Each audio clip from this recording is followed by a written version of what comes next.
Hey folks, it's Mangrel. Welcome back to the channel and welcome to this talking hand video where I try to deal with this FPV dilemma. And my dilemma for today is which of these goggles do I make my daily flyer? Here I've got my V1, V2, and Goggles 2, and I need to choose one of these goggles only. Now the V1 goggle is not compatible with the new O3 Air Unit, so this one is already out of the picture, but I do want to talk about my experience with FPV. I got into FPV when the DJI system first came out, so back in 2019. I have a lot of history with the system and also with the kind of ecosystem that they have. And you can see I've already moved all of my modifications from the V1 over to the V2, link in the video description. Next, I've got the V2 here. And finally, I've got the Goggles 2. I'm really struggling with which of these two I end up moving forward with.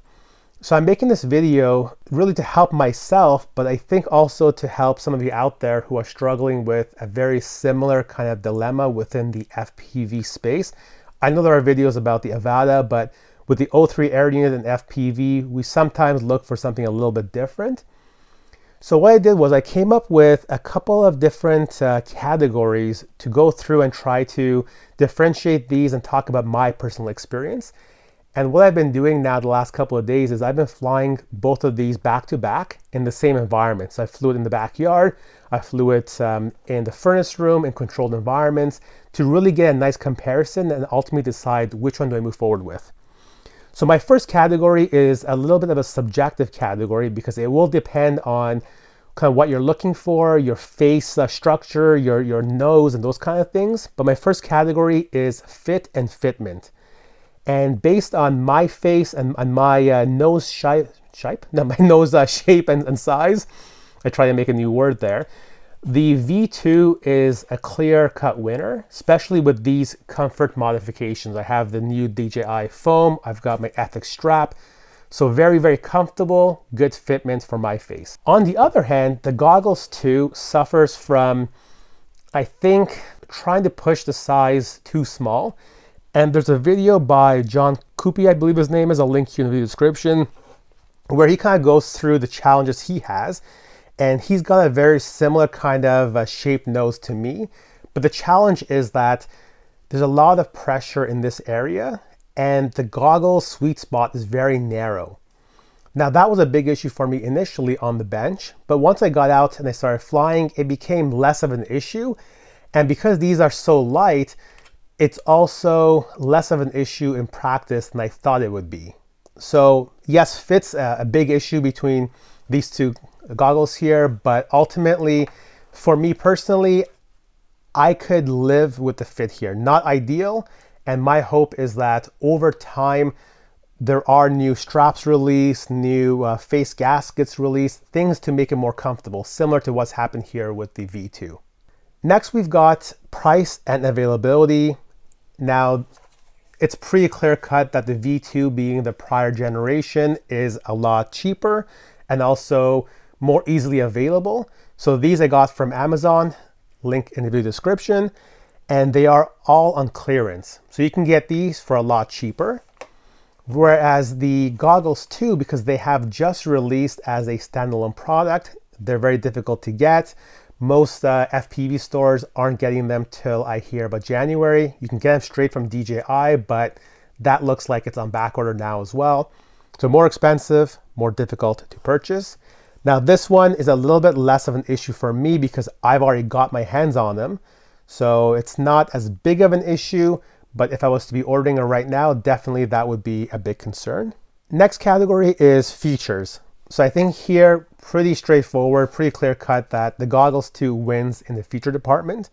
So the Goggles 2 has the ability of recording the on-screen display. So your battery voltage, your megabits, all those things can be recorded on the video in real time. So it's got a more powerful processor. It can transcode on the fly. It's got also the diopters, so you can dial in your prescription right here. So that's a lot better. It's also way more compact. It's lighter, smaller, easier to fit in the backpack. So from that feature standpoint, Goggles 2 definitely wins.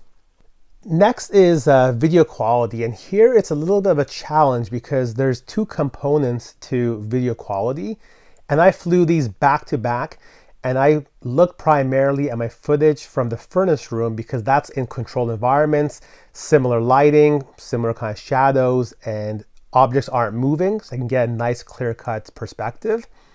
The Goggles 2 are quite good, so way better than the original V1 that I had.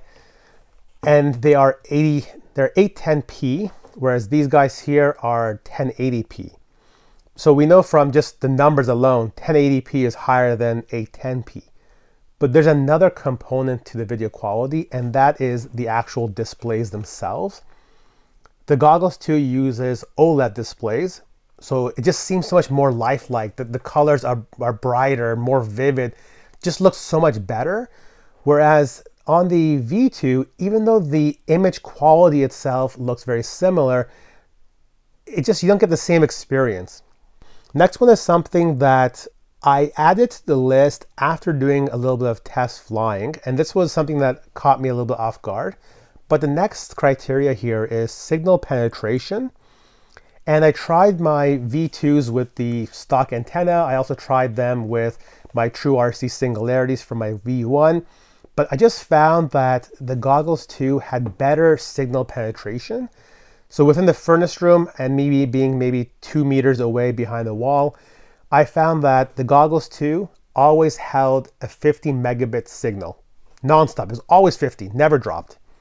Whereas the V2, it would drop down to 47, 48, 49. It kind of went up and down. Now 3-4 megabits is not that much, but just the fact that it is shifting in such close proximity makes me feel that these have a lot better. I found the same thing in the backyard. So through a brick wall, I found that the V2, just the signal dropped a lot more than the Goggles 2.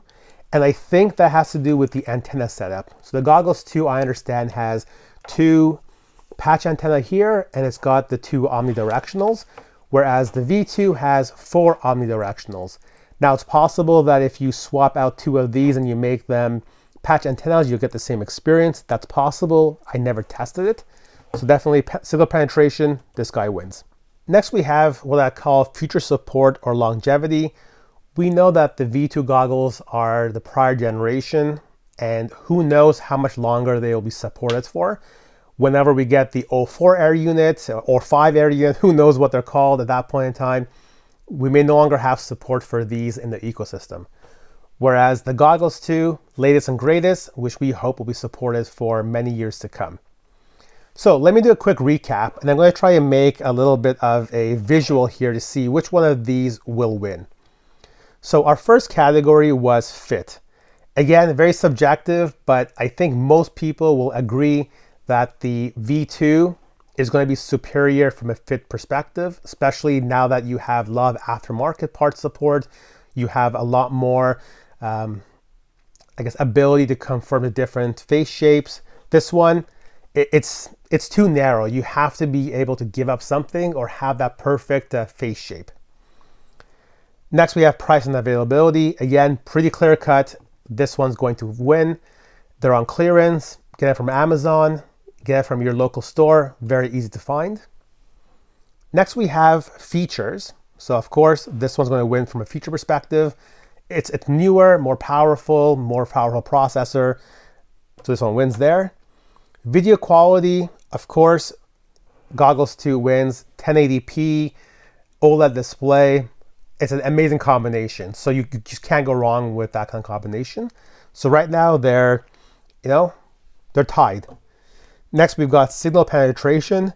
I will base signal penetration off of the stock antenna. So from a stock antenna perspective, this one wins as well.